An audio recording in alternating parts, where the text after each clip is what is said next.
Eh.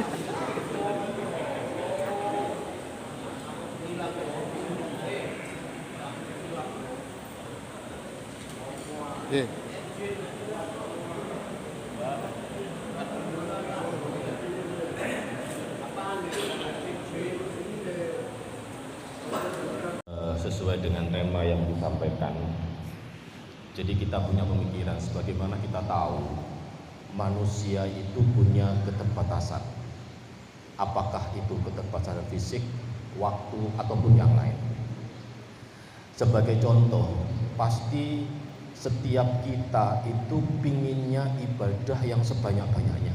Misalnya kita punya amalan yang kita istiqomahkan, misalnya habis maghrib baca yasin, kan?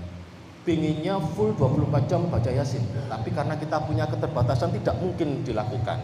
Ataupun punya amal yang lain, baca fatihah, pinginnya full 24 jam karena kita punya, kan nggak mungkin, kita punya waktu, kita kerja, kita kadang-kadang sakit, kita capek dan macam-macamnya.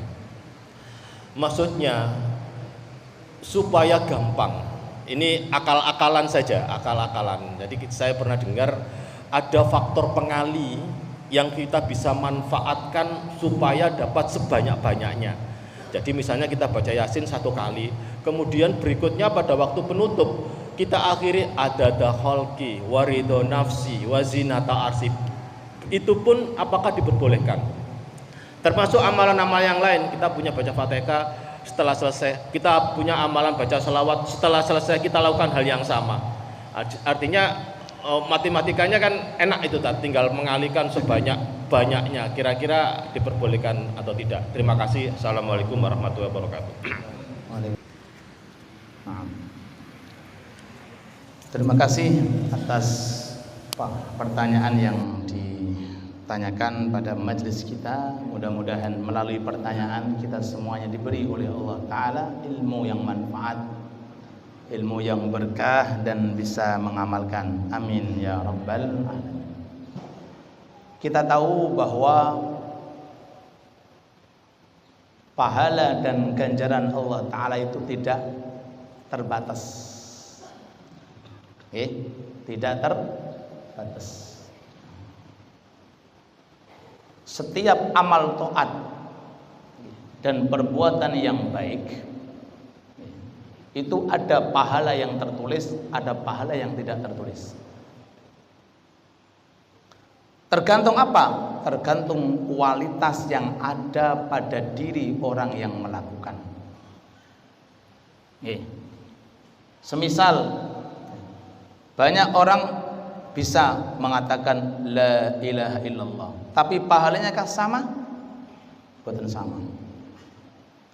Tergantung daripada isi jerone tiyang sing ngucapake la ilaha illallah. Anak kecil bisa la ilaha illallah. Anak kecil bisa ngomong la ilaha illallah, bisa. Anak umur 20 tahun juga bisa la ilaha illallah. Orang umur 40 tahun juga bisa la ilaha. Orang 50, apakah yang umur 50 tahun sama dengan la ilaha illallah yang anak kecil? Otomatis beda. Lah kalau sama berarti nopo untungnya umur, Pak. Nopo kelebihan daripada masa kita hidup din yang la ilaha illallah anak kecil cuma ngerti la ilaha illallah tak, la ilaha illallah, la ilaha illallah, la ilaha illallah, lafale bentuk itu tulisane. Tapi sing umur 60 tahun mosok sami kali sing anak kecil Pak, dikasih nikmat sakmene gedene.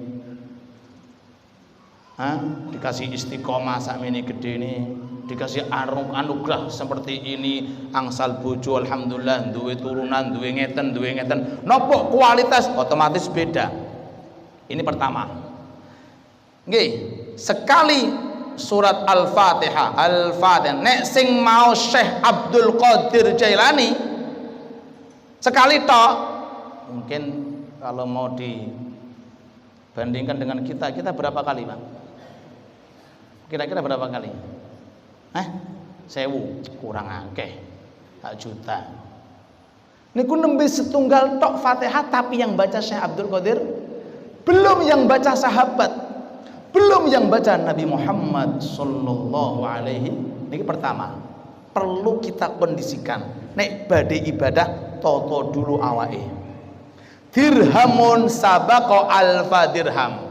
1 dirham lebih cepat masuk surga daripada 1000 dirham. Lah kok saged toh? Urusan dunia saya luwih kathah daripada 1, tapi Allah bisa membalik 1 dirham lebih banyak daripada 1000. Apa yang membuat? Bukan urusan zahir, tapi urusan jero, urusan jero. Ada orang 2 rakaat mawon, duha 2 rakaat, iso-iso luweh untung gede daripada sing 8 rakaat. Apalagi yang 8 rakaat. Kok bisa? Sing salat sapa? Sing salat sapa? Begitu pula ini satu majelis taklim, tapi kalau seandainya majelis taklim milik Syekh Abdul Qadir Jailani, ya napa niku majelisnya, Pak? Isine akhirat, isine taat, mengingatkan kepada Allah, berkualitas. Begitu pula kita kiaskan dalam diri kita. Jangan fokus terkait tentang bilangan ibadah yang zahir, kudu 100 rakaat, walaupun itu penting. Harus sekian Fatihah kita baca, harus walaupun itu harus sekian sholawat, itu penting. Tapi yang paling penting adalah mari kita beribadah mulai dari diri kita. Tata tawakal kita, tata sabar kita, tata syukur kita, tata keikhlasan kita, tata dari kita niat untuk ibadah sebaik mungkin, walaupun cuma Fatihah. Kalau sudah diterima Allah, nggak ada sedikit, Pak. Walaupun cuma Fatihah, walaupun cuma tasbih, kalau Allah sudah menerima, surga beserta isinya cukup jenengan beli dengan setunggal kali tasbih subhan, kalau diterima oleh Allah. Yang kedua yang disampaikan tadi, Rasul alaihi salatu wassalam pernah menjumpai salah satu istri beliau, waktu itu sedang zikir. Dulu bukan pakai tasbih, dulu pakai batu. Nah, jadi urusan tasbih nggak usah dipermasalahkan, Pak.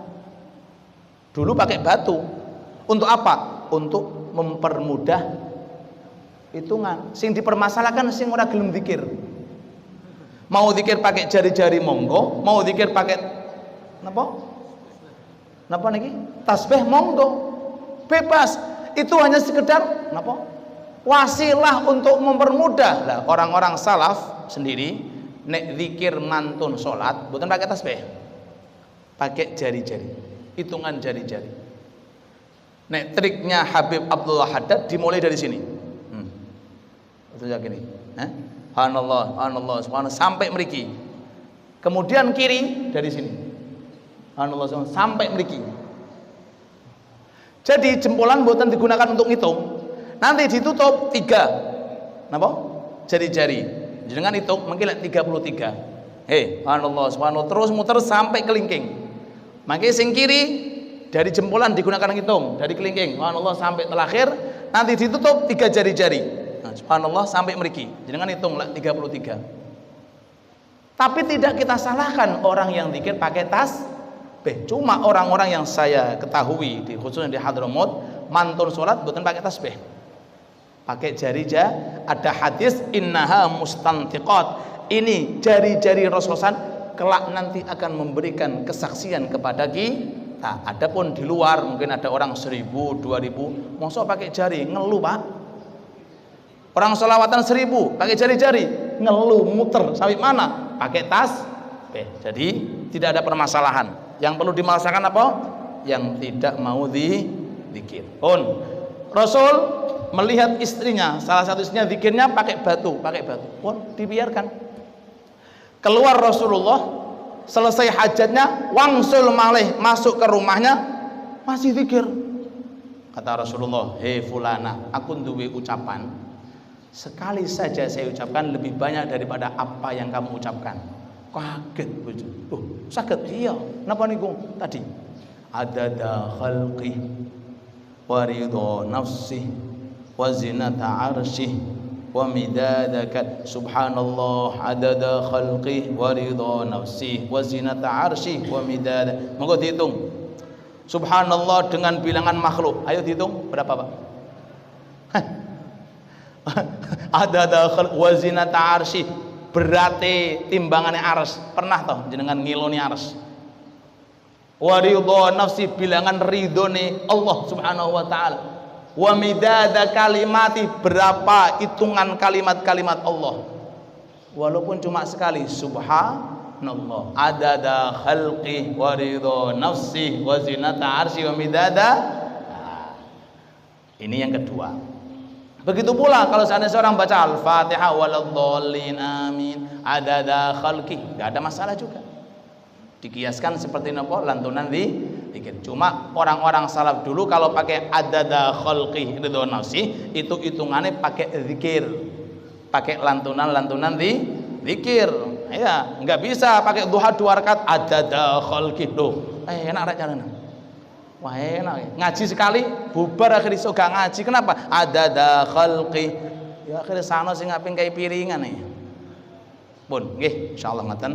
Jadi yang pertama yang perlu dikondisikan, ini mari kita kondisikan diri kita, jadikan ibadah kita super ibadah. Super ibadah. Walaupun 2 rakaat usahakan diterima oleh Allah. Kalau sudah diterima oleh Allah taala, hasilnya banyak kelak nanti di akhirat. Rabbana atina fid dunya hasanah wa fil akhirati hasanah wa qina adzaban. Allahumma inna nas'aluka ilman nafi'a, nas'aluka rizqan wasi'a, nas'aluka amalan mutaqabbala. Ij'alna min ahli al-istiqamah, ij'alna min ahli husnil khatimah, ij'alna min ahli al-istiqamah, waj'alna min ahli husnil khatimah. Ij'alna ya Allah min ahli al-istiqamah, waj'alna min ahli husnil khatimah. Rabbana taqabbal minna innaka antas samiul alim wa tub alaina innaka antat tawwabur rahim. Sallallahu ala habibina wa syafi'ina Muhammad wa alihi wa sahbihi wa sallam. Walhamdulillahi rabbil alamin. Amin. Bisirril Fatihah.